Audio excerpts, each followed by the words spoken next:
Good morning, everyone, and welcome to our presentation. Today, we will be discussing confined space safety, an important topic for all of us. This presentation is brought to you by the Snape India Institute of Engineering and Management. We'll start with an overview of what confined spaces are, why they matter, and the key safety measures to keep in mind. Let's get started.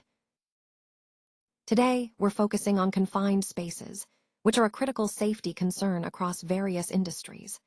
As of June 30th, 2022, there are specific standards we need to be aware of to ensure safety and compliance. For the construction industry, the key standard is 1926, 21B, 6.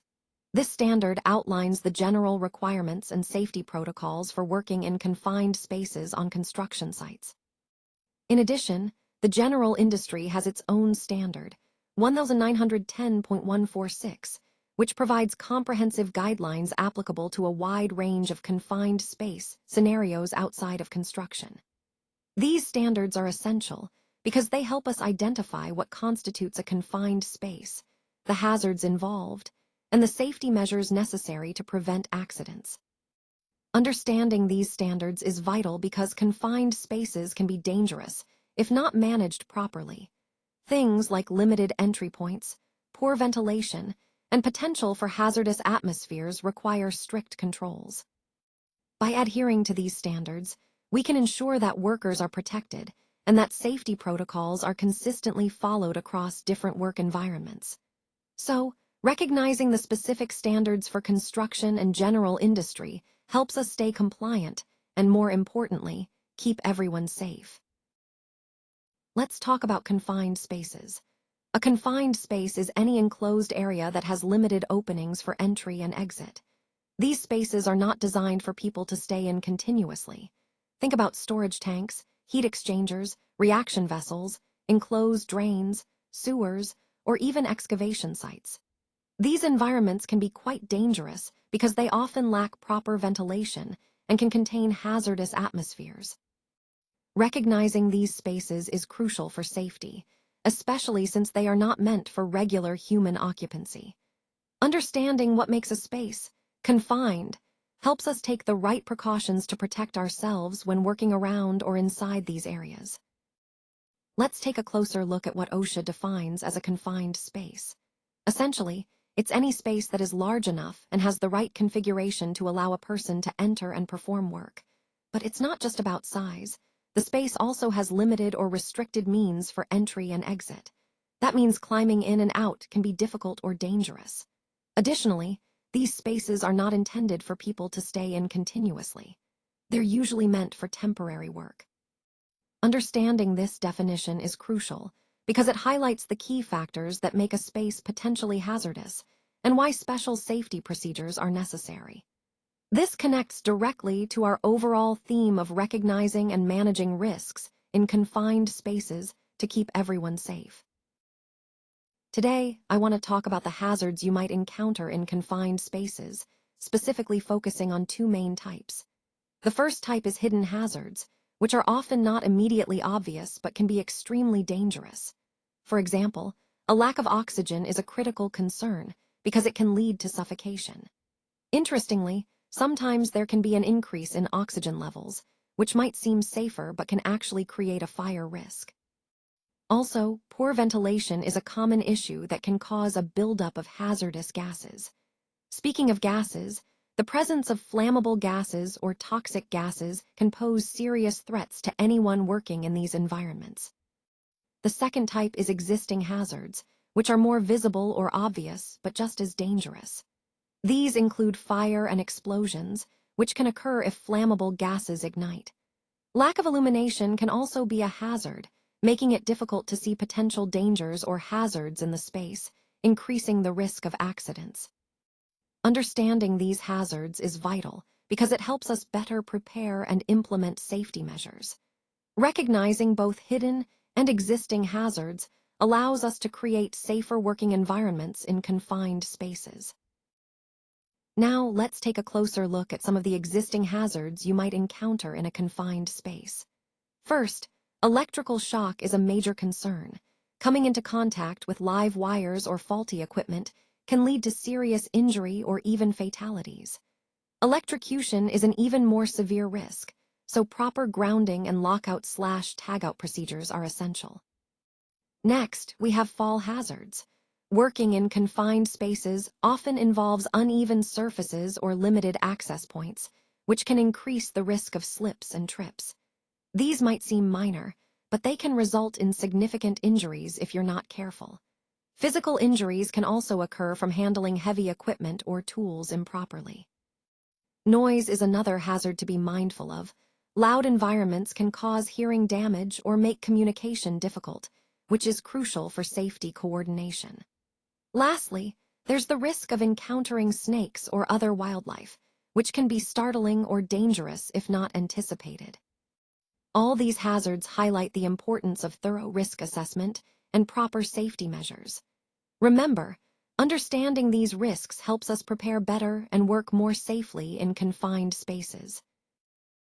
On June 30th, 2022, we focus on hazardous atmospheres. Essentially, a hazardous atmosphere is one that could put employees at serious risk, whether that's death, incapacitation, or impairing their ability to self-rescue and escape from a permit-required space. Key points to remember include oxygen levels that fall below 19.5% or rise above 23.5%. Both situations can be dangerous because they can cause suffocation or oxygen toxicity. We also look out for flammable gases, vapors, or mists that exceed 10% of their lower explosive limit, or LEL. When these levels are reached, the atmosphere can ignite or explode if there's a spark or heat source. Another critical factor is any atmospheric condition that's immediately dangerous to life or health. These are conditions that demand quick action to prevent serious harm. And don't forget about combustible dust. If it reaches or exceeds its LEL, it can ignite explosively, just like gases or vapors. All of these conditions highlight how vital it is to monitor and control the environment in hazardous workspaces, ensuring safety for everyone involved. Today, we're looking at oxygen levels and how they can vary in the air we breathe. A level of 23.5% or above is considered high, which isn't typical for normal atmospheric conditions. Normal oxygen levels are generally between 20.8% and 21%. When oxygen drops to 19.5% or below, we classify it as deficient, and that's where concern begins. Understanding the dangers of low oxygen levels is crucial, especially in hazardous environments.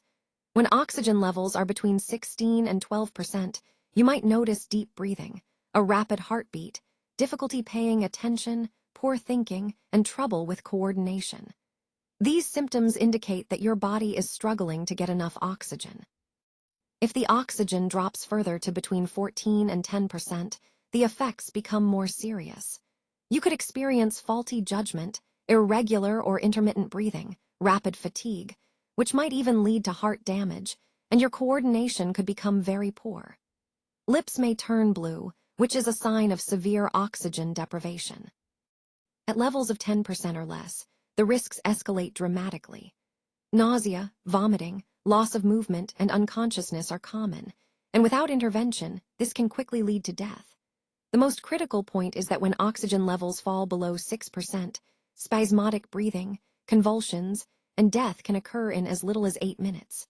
In fact, oxygen levels between 4 and 6% can cause a person to fall into a coma in just about 40 seconds.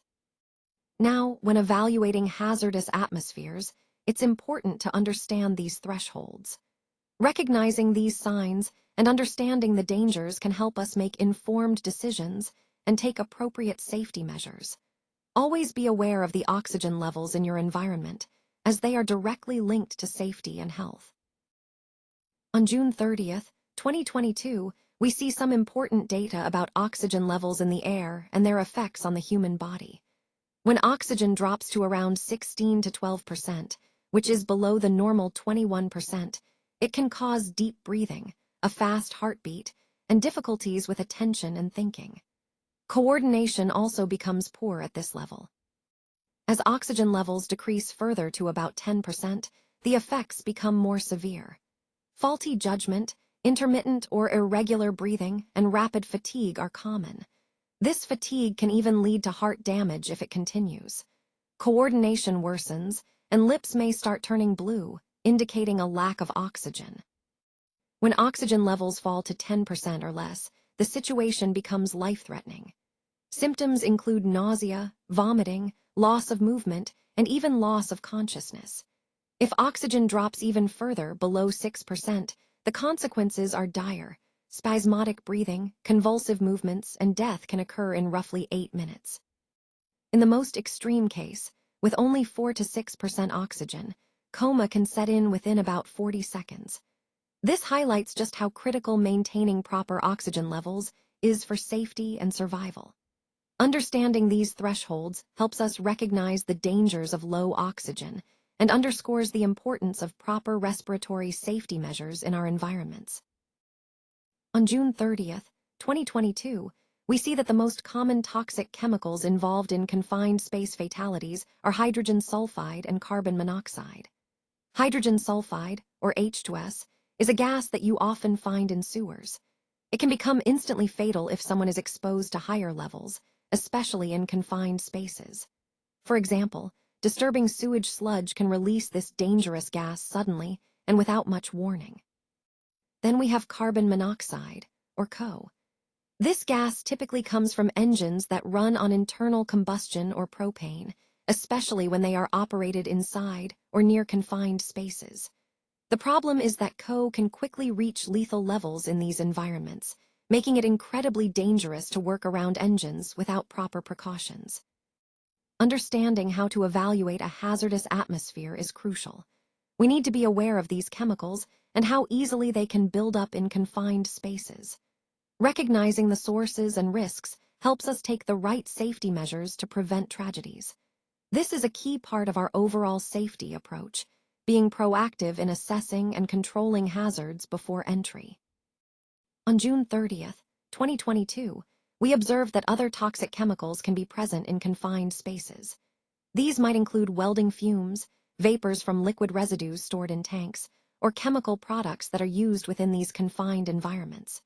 It's important to remember that chemicals can quickly build up to toxic levels in the air, especially gases, solvent vapors, or even sprayed products. This rapid accumulation poses serious health risks.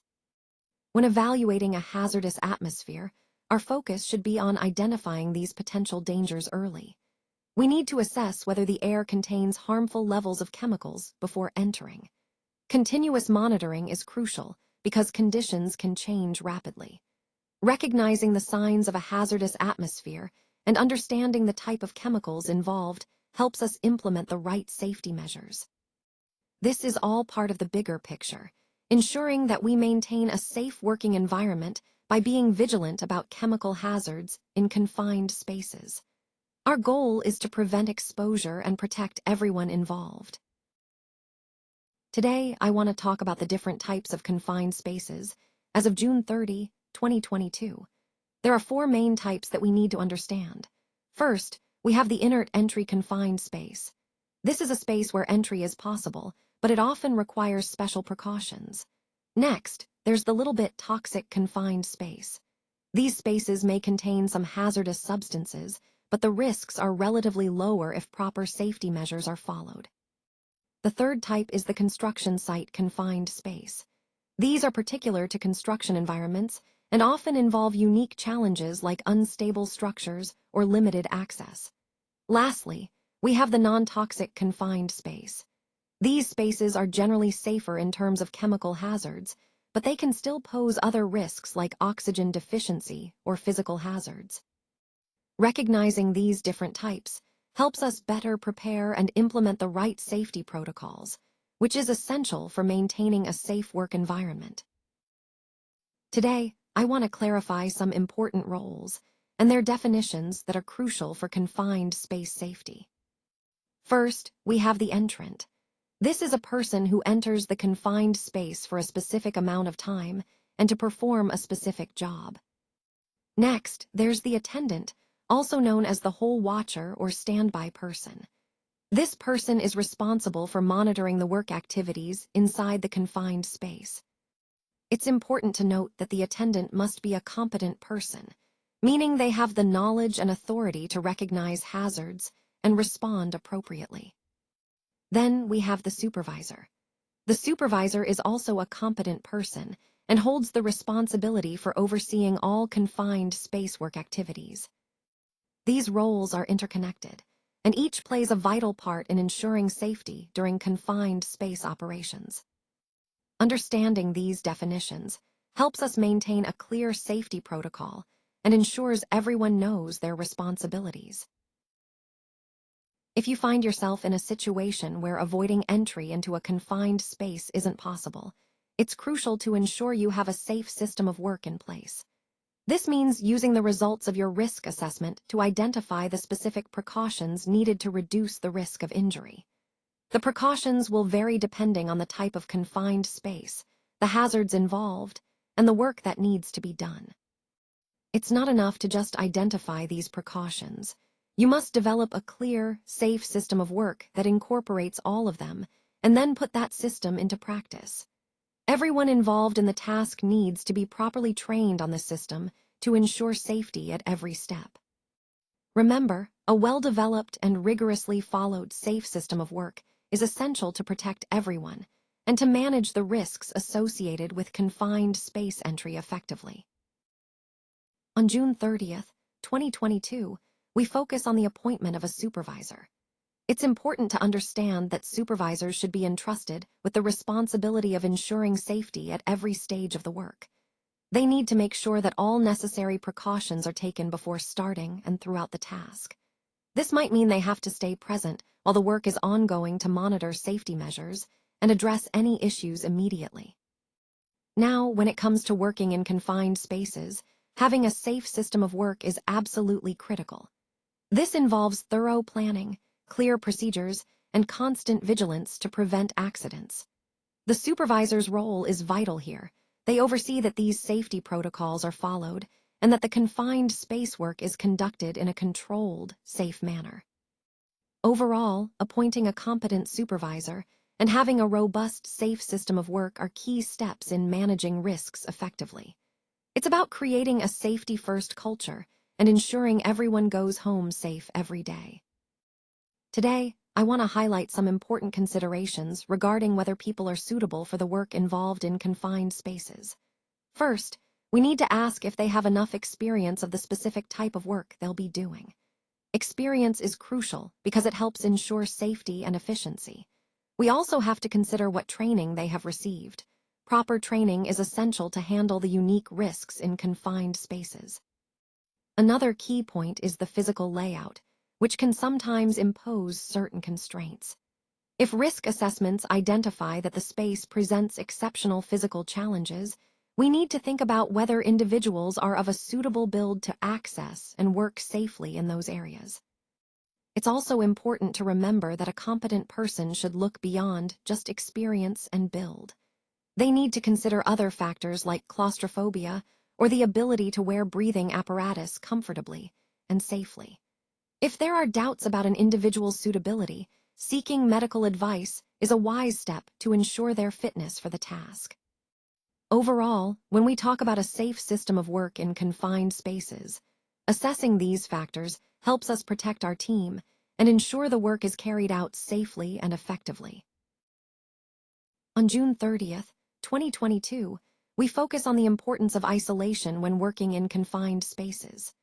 Mechanical and electrical isolation of equipment is absolutely essential if that equipment might otherwise operate or be operated unintentionally. If there's a possibility that gas, fumes, or vapor could enter the confined space, then isolating the pipework becomes critical to prevent hazardous exposure. It's important to remember that after isolating, we always need to check thoroughly to ensure that the isolation is effective. This isn't just a quick visual check. It means verifying that the equipment is completely shut off and safe to work on. This ties into the broader concept of a safe system of work in confined spaces. Proper isolation is a key part of ensuring safety, helping us control risks and prevent accidents. Overall, These steps are about protecting everyone involved and maintaining safety standards at all times. Today, I want to highlight the importance of cleaning before entering a confined space, specifically on June 30th, 2022. This step is often necessary to prevent the buildup of fumes from residues or other materials that might be present. If these fumes are allowed to develop, they could pose serious health and safety risks during the work. Ensuring a thorough clean helps us manage these risks effectively. It's all about creating a safe environment before we even begin work inside the confined space. This ties into the broader concept of a safe system of work, especially when dealing with confined spaces. Proper preparation, including cleaning, is a critical part of our safety procedures. It's about making sure that we minimize hazards and protect everyone involved. So always remember, cleaning before entry isn't just a routine step. It's a vital safety measure to prevent dangerous fumes and ensure a safe working environment. Today, I want to emphasize the importance of checking the size of the entrance to a confined space. It's crucial to ensure that the opening is big enough for workers wearing all their necessary equipment to climb in and out easily. This isn't just about convenience, it's about safety, especially in emergency situations where quick access and exit are vital. For example, if the opening is too narrow, workers might need to rely on airline breathing apparatus instead of self-contained equipment. Self-contained units tend to be bulkier, which could restrict movement and slow down rescue efforts or emergency evacuation. In the context of a safe system of work for confined spaces, assessing the entrance size is a key step. It helps us determine the most appropriate equipment, ensuring workers can enter, work, and exit safely and efficiently. So always take the time to evaluate the size of the opening. It's a small detail that can make a big difference in overall safety. Let's talk about ventilation, specifically as of June 30th, 2022. You may be able to increase the number of openings in a space, which can significantly improve airflow and ventilation. In some cases, natural ventilation might not be enough, and that's when mechanical ventilation becomes necessary. It's important to ensure there's an adequate supply of fresh air, especially in confined or enclosed spaces. This is particularly crucial when portable gas cylinders or diesel-fueled equipment are used indoors, because these generate engine exhaust that can quickly build up and become hazardous. To address this, artificial ventilation facilities should be provided, such as breathing apparatus like BA sets or SCBA. These are essential for safety. And of course, implementing a safe system of work for confined spaces is vital. This includes proper ventilation strategies to keep the environment safe for workers and to prevent dangerous buildups of gases or fumes. Overall, good ventilation isn't just a best practice. It's a critical safety measure that keeps everyone protected when working in confined or potentially hazardous environments. Let's talk about testing the air in confined spaces. On this date, June 30th, 2022, the focus is on gas testing. It's essential to check that the air is free from both toxic and flammable vapors before anyone enters. This step is crucial to ensure the environment is safe to breathe. Testing should always be performed by a competent person who knows how to use the right equipment. The gas detector used must be properly calibrated to give accurate readings. Remember, if the risk assessment suggests that conditions could change, or if there's any doubt, continuous monitoring might be necessary. This ongoing check helps us catch any sudden changes in the atmosphere. And of course, all of this ties into our broader theme of working safely in confined spaces. The key is always to prioritize safety by verifying the air quality before and during entry, ensuring everyone can work confidently and securely. On June 30th, 2022, we focus on the importance of providing special tools and lighting in potentially hazardous environments. When dealing with areas where flammable or explosive atmospheres might exist, non-sparking tools are absolutely essential. These tools help prevent accidental sparks that could ignite dangerous vapors or dust. Similarly, specially protected lighting is crucial to ensure safety. We need lighting that is designed to prevent sparks and withstand the explosive nature of the environment. In certain confined spaces, like inside metal tanks, additional precautions are necessary to prevent electric shock. This includes using equipment that operates at extra low voltages, typically less than 25 volts, which significantly reduces the risk of electric shock. Where needed, residual current devices should also be employed. These devices quickly disconnect power if they detect leakage currents, adding an extra layer of safety. All of this ties into our overall theme of safe systems of work, especially when working in confined spaces. Proper planning, the right tools, and protective measures are key to preventing accidents and ensuring safety in these challenging environments. On June 30th, 2022, we focus on the provision of breathing apparatus. Breathing apparatus is absolutely essential when the air inside a confined space isn't safe to breathe, whether because of gases, fumes, vapors, or a lack of oxygen. It's important to remember, never try to improve the air quality by adding oxygen. This can actually be very dangerous. Increasing oxygen levels in a confined space can significantly raise the risk of fire or explosion. So, when working in such environments, always ensure the proper breathing apparatus is provided and used. It's a critical part of a safe system of work for confined spaces. This helps protect workers from potential hazards that are invisible but deadly. Overall, understanding when and how to use breathing apparatus is a key element in managing confined space risks. It's all about ensuring safety first and always following the correct procedures. Today, I want to talk about preparing emergency arrangements, which is a critical part of our overall safety strategy. First, it's essential that these arrangements cover all necessary equipment, so we have the right tools ready when needed. Training is equally important. Everyone involved must know what to do in an emergency, so regular practice drills are key to keeping skills sharp.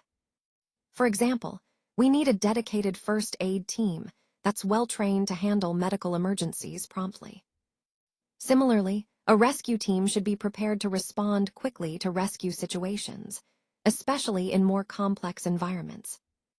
Now, a safe system of work, particularly for confined spaces, is crucial. Confined spaces pose unique risks, so we must have procedures in place to manage those hazards effectively. This includes clear protocols, proper equipment, and ensuring everyone is trained to follow them. By covering these key areas, equipment, training, drills, and safe procedures, we can ensure we're prepared to handle emergencies safely and efficiently. This all ties back to our overarching goal, protecting everyone and minimizing risks in our work environment. On June 30th, 2022, we focus on the provision of rescue harnesses. It's crucial that lifelines attached to these harnesses are properly managed. They should run back to a point outside the confined space, ensuring that in case of an emergency, rescuers can quickly and safely pull someone out without additional risk. This ties directly into our overall safe system of work for confined spaces. Having the right rescue equipment and ensuring proper attachment points are fundamental to safeguarding everyone involved. Remember, the goal is to make sure rescue operations are swift and safe, minimizing potential hazards during emergencies. So always double-check that lifelines are correctly positioned and securely anchored outside the confined space. This small step can make a big difference in an emergency situation. It's all about maintaining safety as our top priority every single time.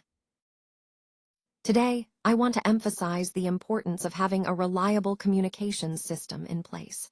When working in confined spaces, it's crucial that the entrant and the whole watcher can communicate effectively at all times. This ensures that any issues or emergencies can be quickly addressed. Having a proper communication setup is not just about convenience, it's a key part of a safe system of work. It enables prompt response in case of emergencies, helping to protect everyone involved. Remember, in confined space work, clear and continuous communication is essential for safety. It keeps everyone connected and informed, which is vital for maintaining a safe working environment. Today is June 30th, 2022. Let's talk about how we check the way the alarm is raised during a confined space emergency. It's crucial to consider whether you need to position someone outside the confined space to keep watch. This person acts as a communication link between those inside and outside, ensuring quick and effective response. In an emergency, raising the alarm promptly can make all the difference in saving lives. They also need to take charge of the rescue procedures, coordinating efforts swiftly and efficiently. Remember, a safe system of work in confined spaces relies heavily on clear communication and swift action. Ensuring someone is designated outside to monitor and communicate is a key part of that safety system. So, always plan how the alarm will be raised and who will be responsible for acting immediately. This preparation is essential to protect everyone involved and to maintain a safe working environment. On June 30th, 2022, the job supervisor plays a crucial role in ensuring safety. It's essential to know and understand the training requirements for authorized entrants and attendants. We need to make sure they are fully aware of their responsibilities and complete their training properly. As a supervisor, I must verify that the entry permit is filled out completely and correctly. This includes checking that all necessary information is documented accurately. Additionally, I need to confirm that air monitoring has been conducted properly to ensure a safe environment. It's also my responsibility to terminate the permit when conditions inside or outside the space change. This could be due to new hazards or if the permit's expiration date has passed. By doing so, we prevent unnecessary risks and ensure ongoing safety throughout the operation. Overall, these roles and responsibilities are vital. They help us maintain control, ensure compliance, and keep everyone safe during confined space entries. On June 30th, 2022, it's essential for the job supervisor to verify that rescue services, whether external or internal, are readily available before work begins. This ensures a quick response in case of an emergency. Additionally, the supervisor must determine exactly when responsibility for a permit space shifts from one party to another, maintaining clear accountability. It's equally important to ensure that all operations stay aligned with the conditions outlined on the entry permit, so everyone knows what's expected and what hazards to watch for. Also, the supervisor needs to require all unauthorized personnel to leave the permit space area. No one should be inside unless they are properly trained and authorized. Knowing the signs and symptoms of exposure to hazardous atmospheres in each confined space is critical. This knowledge helps in early detection of dangerous conditions, protecting workers from potential harm. Overall, the role of the supervisor is to oversee these safety measures diligently, ensuring that safety protocols are followed at every step, which is fundamental to maintaining a safe work environment. On this slide, we're focusing on the importance of attendants during confined space entry. First, attendants need to know the hazards that may be encountered during entry, including the signs and symptoms of exposures, as well as the potential consequences of those exposures. This knowledge is crucial because it helps them recognize problems early and respond appropriately. Next, it's vital that attendants remain outside the space at all times. They must be in constant communication with the entrants inside. Under no circumstances should an attendant leave the entrance area or perform duties that could interfere with their primary responsibility, keeping a close watch and maintaining communication. This role is all about being vigilant and ready to respond quickly if something goes wrong. Remember, the safety of those inside depends heavily on the attentiveness and preparedness of the attendant. This is a key part of the overall safety strategy we're emphasizing, everyone's responsibility to ensure a safe working environment. On June 30th, 2022, a key responsibility is to continuously maintain an accurate count of all attendants. It's crucial to always know exactly who is inside the confined space and be able to identify any new entrants quickly. This helps ensure everyone's safety and accountability throughout the operation. Additionally, monitoring activities both inside and outside the confined space is essential. By keeping an eye on what's happening on all sides, we can spot any potential hazards or signs of distress early, allowing us to respond promptly to prevent accidents. Another vital role is to summon rescue or emergency personnel when needed. If a situation escalates or someone gets into trouble, quick communication with the right responders can make all the difference in safeguarding lives. Remember, these roles and responsibilities are part of our overall safety strategy. They help us maintain control, respond effectively, and ensure that everyone involved stays safe during confined space operations. Today is June 30th, 2022, and I want to highlight some key points about attendance and emergency procedures. First, it's crucial to summon rescue or other emergency personnel whenever there's a need. Prompt action can make a big difference in safety outcomes. Whenever possible, perform non-entry rescues, which means trying to help someone without putting yourself at risk by entering a hazardous area. This approach emphasizes safety for everyone involved. It's also important to warn all unauthorized entrants of any emergencies. Making sure that only trained and authorized personnel are in the area helps prevent further accidents or injuries. Maintaining accurate entry and exit records is essential, as it ensures we know who is in the area at all times, which is vital during emergencies and for accountability. Lastly, understanding roles and responsibilities in these situations helps keep everyone clear on what needs to be done, promoting a coordinated and effective response. All of these points tie back to the overall theme of safety and preparedness, being ready to respond efficiently and responsibly when emergencies happen. On June 30th, 2022, it's critical that entrants are properly trained on all the hazards they might face in permit-required confined spaces. This means understanding what dangers could be present before even starting work. Knowing how to use all the necessary equipment correctly is equally important because proper use can prevent accidents and save lives. It's also essential to recognize the signs and symptoms of exposure to hazardous atmospheres, such as dizziness, nausea, or difficulty breathing. Being able to identify these early can make a huge difference in safety. Plus, knowing how to perform self-rescue is a vital skill. If you notice a problem, you need to be prepared to get yourself out safely. Understanding the evacuation signal is key as well. Remember, the attendant has the authority to initiate immediate evacuations, which means all entrants must exit right away when signaled.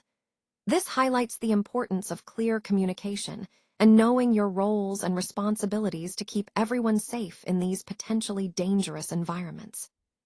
All these points tie back to the overall theme. Safety begins with proper training, awareness, and clear roles. When everyone understands their responsibilities and knows what to do, we create a much safer workspace for everyone involved. On June 30th, 2022, it's crucial that every entrant knows the evacuation signal. Remember, the attendant has the authority to initiate immediate evacuations at any time, so it's important to understand that all entrants must exit quickly and safely when instructed. During your time inside, stay in constant communication with the attendant. This helps ensure everyone's safety and keeps you informed of any changes. Also, be prepared to alert the attendant if you notice any warning signs or symptoms of exposure to a dangerous situation. Recognizing these signs early can make all the difference in preventing harm. By understanding these roles and responsibilities, we contribute to a safer environment for everyone involved. Today, I want to emphasize the importance of proper job planning, which should always be carried out by a competent person. This ensures that all safety measures are thoroughly considered and implemented before starting any work. Next, a suitable risk assessment is essential.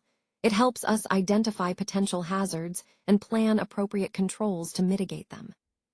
We must follow a permit-to-work system, which acts as a formal process to authorize and control high-risk activities, ensuring everyone is aware of the safety requirements. Before entering any confined space, a gas test must be performed to check for dangerous gases or oxygen deficiency. Safety first. A hole watcher should always be available, someone responsible to monitor the work area from outside, ready to raise alarms or assist if needed. Additionally, all lifting tools and equipment used in these operations need to be certified, guaranteeing they are safe and reliable for the job. Finally, I want to highlight some basic rules for entry into confined spaces. These include thorough planning, proper testing, continuous monitoring, and having emergency procedures in place. By following these key points, we can significantly reduce risks and ensure a safer working environment for everyone involved. On June 30th, 2022, it's crucial to remember some key safety measures when working in confined spaces. First, ensure that all electrical tools are inspected and properly certified before use. This step helps prevent electrical hazards that could lead to sparks or equipment failure. Only 24V lights should be allowed in confined spaces, as they are safer and reduce the risk of ignition in potentially hazardous environments. It's also essential that only trained and experienced personnel are permitted to work in confined spaces. Their knowledge and skills are vital for staying safe and responding effectively in case of emergencies. Speaking of emergencies, having a rescue plan in place is a must. A rescue team should always be available and ready to act if needed. Now, let's touch on the basic rules for entry into confined spaces. These guidelines are designed to protect everyone involved and ensure a safe working environment. Remember, safety isn't just about following rules, it's about creating a culture where everyone looks out for each other. By adhering to these key points, we help minimize risks and maintain a safe workspace for all. Thank you so much for your time and attention today. I truly appreciate the opportunity to share these insights with you. As we've discussed, understanding these key concepts is essential for moving forward effectively. Remember, the ideas we've explored are interconnected and build upon each other, reinforcing the overall theme of the presentation. I hope you found this session valuable and that it inspires actionable steps in your work. Once again, thank you for being such an engaged audience. I look forward to seeing how you apply these concepts in your own pursuits.